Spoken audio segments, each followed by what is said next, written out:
সোমবার থেকে মঙ্গলবার এই তিনটে ছবিই বলে দিচ্ছে বিদ্রোহী তৃণমূল সাংসদদের সঙ্গে বিজেপির সম্পর্ক এখন গাঢ়। The meeting was very good and fruitful. দেখুন, আমরা অনেকদিন ধরে অপেক্ষায় ছিলাম যে আমরা অনারেবল সিএম এর সাথে একটু বসবো। আমি কালকে প্রধানমন্ত্রীর সঙ্গে প্রায় 40 মিনিট ছিলাম রাত্রিরে, সন্ধ্যে 6:30 থেকে 7:10 পর্যন্ত। নরেন্দ্র মোদী থেকে শুভেন্দু অধিকারী, তৃণমূলের বিদ্রোহী সাংসদরা তাদের সঙ্গে সাক্ষাৎ বৈঠকে উচ্ছ্বসিত, বেজায় খুশি। কিন্তু এনসিপিআই সাংসদরা দিল্লিতে প্রধানমন্ত্রী থেকে মুখ্যমন্ত্রী সবার সঙ্গে দফায় দফায় বৈঠক করলেও এই বৈঠককে কি আদৌ গুরুত্ব দিচ্ছেন পশ্চিমবঙ্গ বিজেপির আদি নেতা কিংবা মন্ত্রীরা? আমি সত্যি বলতে কি আমি খুব একটা ইন্টারেস্টেড নয়, মানে কে ঢুকছে, কে বেরোচ্ছে, কে যাচ্ছে, কে বৈঠক করছে, কে কোথায় যাচ্ছে, কে অন্য দলে যাবে, কে আরেকটা দল ক্রিয়েট করবে, কে আবার নতুন একটা লোগো ডিজাইন করছে। Really we don't have time. যার ভূত নাই তার ভবিষ্যৎ কি, এইসব বৈঠক মিটিং রাজনীতি চলতেই থাকে। রেজাল্ট দেখুন কি হয়, এগুলো রোজ পাল্টাবে, কে কার সঙ্গে আছে কার সঙ্গে নাই। গত লোকসভা ভোট কিংবা বিধানসভা ভোটেও যারা ছিলেন যুযুধান পক্ষ, একে অপরের রাজনৈতিক শত্রু, আজ তারা হঠাৎই বন্ধু। বৈঠক করছেন, প্রশংসা করছেন, আচমকাই শত্রু থেকে মিত্র হয়ে গেছেন।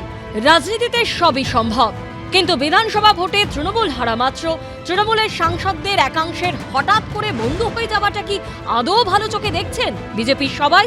অর্ণব মুখোপাধ্যায় ও রঞ্জিত সাউয়ের রিপোর্ট, এবিপি আনন্দ।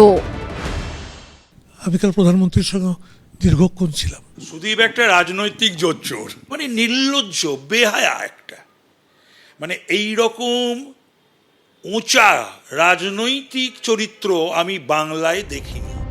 তাপস রায় ও সুদীপ বন্দ্যোপাধ্যায় এ যেন সাপে নেউলে। একসময় দুজনে একসঙ্গে তৃণমূল করলেও সম্পর্কের তিক্ততা ছিল মারাত্মক। তাপস রায়ের তৃণমূল ছেড়ে বিজেপিতে যাওয়ার অন্যতম কারণ ছিলেন সুদীপ বন্দ্যোপাধ্যায়। পরে বিজেপির হয়ে ভোটে জিতে শিল্পমন্ত্রী হন তাপস রায়। সুদীপ বন্দ্যোপাধ্যায় তৃণমূলেই থেকে যান, কিন্তু বিধানসভা ভোটের ফল বেরোতেই হঠাৎ করে তৃণমূল ছেড়ে এনসিপিআইতে চলে যান সুদীপ বন্দ্যোপাধ্যায়।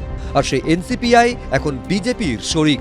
অর্থাৎ রাজনীতিতে পাকে চক্রে তাপস রায় সুদীপ বন্দ্যোপাধ্যায় এক শিবিরে, এনডিএতে।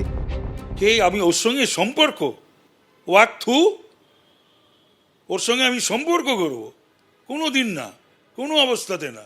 তার কারণ ও যা করেছে আমার সঙ্গে, যে অসভ্যতা, যে নোংরামো, যে ছোট লোকমি, আমি ভুলে যাব? সুদীপ বন্দ্যোপাধ্যায় এখন দিল্লিতে ঘন ঘন প্রধানমন্ত্রী, কেন্দ্রীয় স্বরাষ্ট্রমন্ত্রী শুভেন্দু অধিকারীর সঙ্গে বৈঠক করছেন।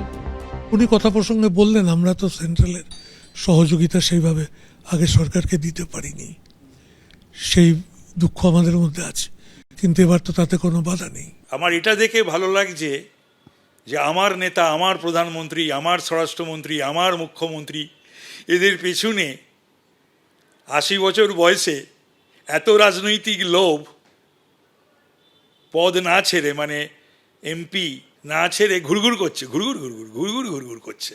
আবার এটা গাবিয়ে আবার বলে, এতক্ষণ গাবিয়ে বলে, মানে নির্লজ্জ, বেহায়া একটা। আমি এইটাতে খুশি যে তৃণমূলটা ভেঙে চুরমুর হচ্ছে, এটাতে আমি খুব খুশি। আর মমতা ব্যানার্জির এইটাই প্রাপ্য ছিল। অর্থাৎ শরিকি লড়াই এখন তুঙ্গে। কৃষ্ণেন্দু অধিকারী, এবিপি আনন্দ। এবিপি আনন্দ, এগিয়ে থাকে, এগিয়ে রাখে।